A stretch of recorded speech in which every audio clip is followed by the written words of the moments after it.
आ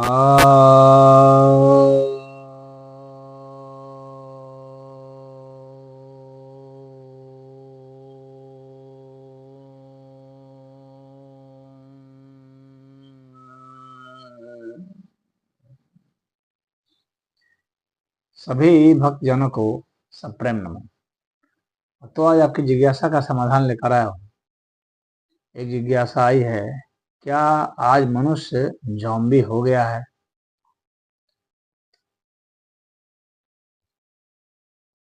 ऐसा है कि हमको इस विषय में समझने के लिए आपको और हमें चलना पड़ेगा पीछे।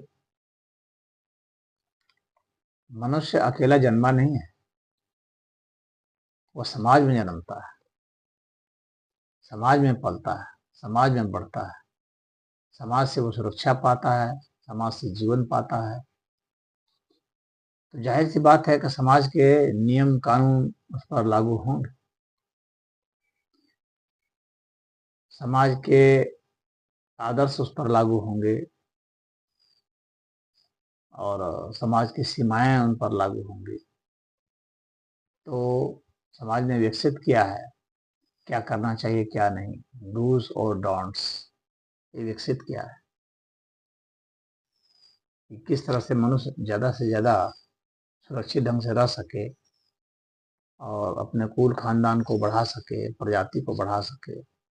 उस हिसाब से जो बुद्धिमान मनुष्य रहे हैं उन लोगों ने इसको, समाज को इस हिसाब से इसका आकार दिया है, ऐसे नियम कानून बनाए हैं और सिद्धांत बनाए हैं जो मनुष्य के लिए अच्छे हैं। और कालांतर में जो अच्छे हैं वो कहीं पर फिर बाद में जब उसमें नवीनीकरण नहीं होगा, अपग्रेडेशन नहीं होगा तो क्या होगा, उसमें दोष आ जाता है तो फिर दिक्कत हो जाती है, फिर वो एडजस्टमेंट नहीं होता है।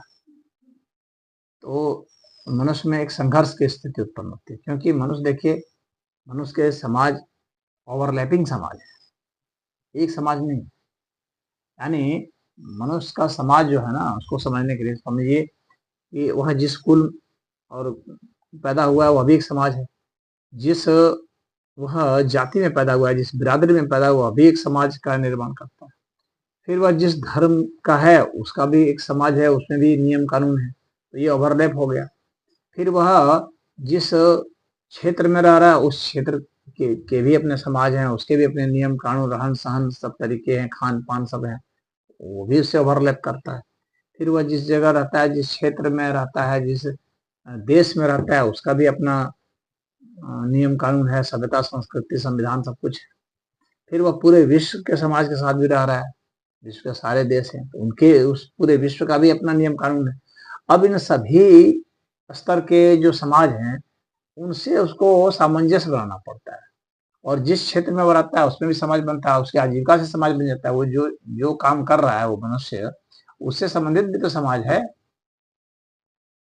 अब इसमें से जो उसके ऊपर ज्यादा भारी पड़ता है, जिसको ज्यादा महत्व देता है, अब जो पढ़ाई लिखाई करेगा तो उसका उसकी शिक्षा का भी समाज बन जाएगा, जो काम करेगा उससे काम संबंधित भी एक समाज बन जाएगा।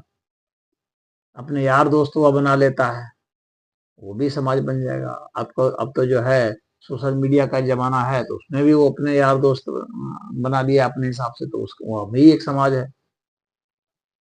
कहने का मतलब है कि बहुत ज्यादा ओवरलैपिंग सोसाइटी है यह। और कुछ लोग सोचते हैं बस एक कोई सोसाइटी है, बस ऐसा नहीं। तो इतने ज्यादा सोसाइटी के साथ तालमेल बिठाने के लिए बहुत लचीला होना बहुत जरूरी है, नहीं तो तालमेल नहीं बैठेगा और आमना सामना होगा, विरोधाभास होंगे, एक दूसरे से टक्कर होगी और वह जो है सामाजिक द्वंद्व, सामाजिक विरोधाभास, सामाजिक युद्ध में बदल जाए। फिर उसके बाद जैसे जैसे काल बदलता है, परिवर्तन होता है, वैसे हिसाब से भी समाज बनता है। फिर कुछ लोग नए नए नियम बनाने वाले भी आते हैं, ये तो बने हुए हैं, और कुछ बनाने वाले भी आते हैं, नए मानदंड स्थापित करने वाले भी आ जाते हैं, नए उसूलों वाले भी लोग आ जाते हैं, फिर उसको भी लोग सुनते हैं, फिर उससे भी कुछ एक समाज बनेगा। कुछ जो है मीडिया वाले, सिनेमा सर्कस वाले, एक्टर, फिल्म हीरो हीरोइन, वे भी अपना एक समाज बना देते हैं, वो भी किसी के लिए आदर्श हो जाते हैं। तो इतने इतने समाजों के साथ एक साथ पूरा अपने को उसमें ढालना काफी कठिन होता है। और इसी में क्या है कि संघर्ष की उत्पत्ति होती है, युद्ध की स्थितियां आती हैं, लेकिन जीवन ऐसा ही है, ऐसा ही चलता है। तो अब ये जितने भी समाज हैं तो सबके मतलब जो नियम बनाने वाले से कुछ चंद लोग हैं, और वे चंद लोग गाइड करते हैं कि हम और आप क्या माने। किसी के कोई ग्रंथ है उसके हिसाब चल रहा है, तो जैसे कुल परिवार है तो उसके अपने नियम में चल रहा है, तो जब उन सबके साथ वो एडजस्ट करता है तो उनके बताए गए नियमों के अनुसार से जीने की कोशिश करता है। यानी उसकी अपनी स्वतंत्रता बहुत ही कम रह जाती है। वो इन्हीं में से कुछ कुछ चीजों को पिकअप तो कर सकता है, किसी का कुछ ले लिया, किसी का कुछ ले लिया, किसी का कुछ ले लिया, इस तरह से वह जीता है। और जहाँ नहीं वह एडजस्ट कर पाता है वहां लड़ता है, अपना एक अलग ग्रुप बनाता है, फिर उसके साथ वो जो है मिल करके दूसरे ग्रुप के ऊपर हमला करता है, ऐसा होता है। तो वह जिस ग्रुप के साथ वो बनाता है, रहता है, ज्यादा अपने को एसोसिएट करता है, जाहिर सी बात है कुछ ग्रुप के सिद्धांत जो है इसके ऊपर लागू हो रहे हैं, तो ये उनका जॉम्बी हो गया। जॉम्बी का मतलब हो गया कि वह जो है उसकी बात को मान रहा है, उसके नियम कानून कायदे रहन सहन सब कुछ जो है उसको मान रहा है, यानी उसका गाइडिंग फैक्टर उधर है। यानी वो अपना माइंड को वहां पर गिरवी रख दिया है, अपने रीजनिंग कैपेसिटी को वह छोड़ दिया है। ये हो सकता है, या खुद की रीजनिंग कैपेसिटी उसकी जो है उससे जो आंकता है तो उसको लगता है ये सही है, तो फिर उसके साथ वो रहता है। तो उस स्थिति में भी वह जॉम्बी ही है।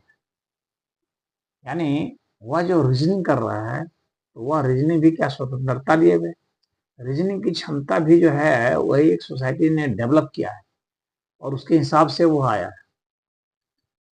यानी उसका भी हिस्ट्री है, रीजनिंग की भी हिस्ट्री है। तो अब जिसने भी बनाए हैं, तर्कशास्त्र के भी नियम बनाए हैं, तर्कशास्त्र के भी कानून बनाए हैं, तो जाहिर सी बात है कि विज्ञान के भी नियम हैं, समाज के भी नियम हैं, देश के भी नियम है, सबके नियम है। तो उन सबके नियम बनाने वाले जो लोग हैं उनके द्वारा जो गाइडेड है, सब जॉम्बी तो है। तो मनुष्य तो जॉम्बी पहले से ही रहा है, कहने का मतलब यह है। जब वो गुफा में रहता था तब भी जॉम्बी था, मध्यकालीन में भी जॉम्बी है, प्राचीन काल में भी जॉम्बी था, आधुनिक काल में भी जॉम्बी है, अभी भी जॉम्बी है, आगे भी जॉम्बी रहेगा, क्योंकि समाज में रहना। अब आगे जो है और नेटवर्क तगड़ा हो गया है, अब मॉनिटरिंग भी तगड़ी हो गई है, एक आदमी क्या सोच रहा है, क्या विचार रहा है, क्या अभिव्यक्त कर रहा है, यह भी पता चल रहा है। तो बड़े बड़े जो आजकल जो है जो इसको मैनेज कर रहे हैं, यानी जो दर्शन को मैनेज कर रहे हैं, जो विचारधारा को मैनेज कर रहे हैं, तो वैसे लोग बैठे हुए हैं और वे लोग भिन्न भिन्न माध्यमों से आप में वे सब सारे चीज़ों को भर रहे हैं जो वे चाहते हैं भर देना, जिसके जरिए आप जो है एक जिंदा रोबोट आप अपने को कह सकते हैं। उनके अनुसार से आप चल रहे हैं, उनके अनुसार से सोच रहे हैं। भले आपको लगता होगा कि आप खुद विचार कर रहे हैं, भले लगता हो, लेकिन आप गहराई से देखिए जो विचार आपने किया हुआ है क्या वो वास्तव में अपना है या किसी न किसी का आपने उधार लिया।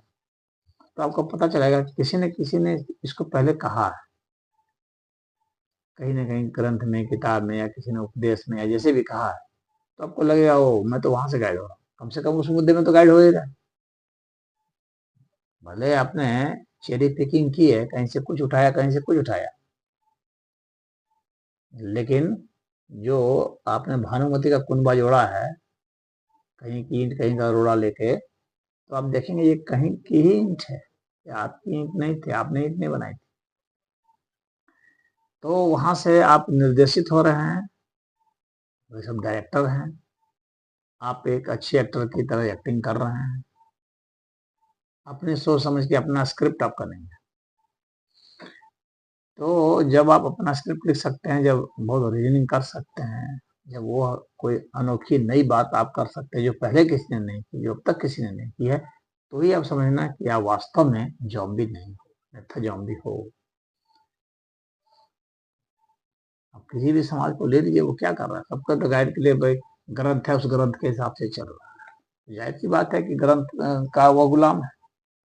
चाहे कोई बाइबल ग्रंथ को पकड़ा हुआ है तो उससे चल रहा है, कोई कुरान को पकड़ा है उससे चल रहा है, कोई गीता को पकड़ा है उससे चल रहा है, कोई वेद को पकड़ा है उससे चल रहा है। यानी किसी ने किसी कोई ग्रंथ को पकड़ा है, किसी ने किसी संविधान को पकड़ा है, वो उससे चल रहा है।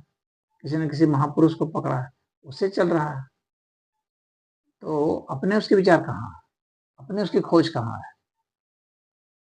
तो अगर आप अपने जो भी आप बोलते हैं, जो लिखते हैं, जो सोचते हैं, आप देखिए कि इसमें से कौन सा वास्तव में आपका शुद्ध अपना है, तो आप पाएंगे कि आपका लगभग कुछ भी अपना नहीं। सब किसी ने पहले का बताया हुआ है, उसी को आपने ग्रहण किया हुआ है कहीं से, तो आप एक ज़ॉम्बी हैं। ये सच्चाई है, इसको स्वीकार करना चाहिए। इससे मुक्त होने के लिए आपको एकदम ओरिजिनल क्रिएटर होना पड़ेगा।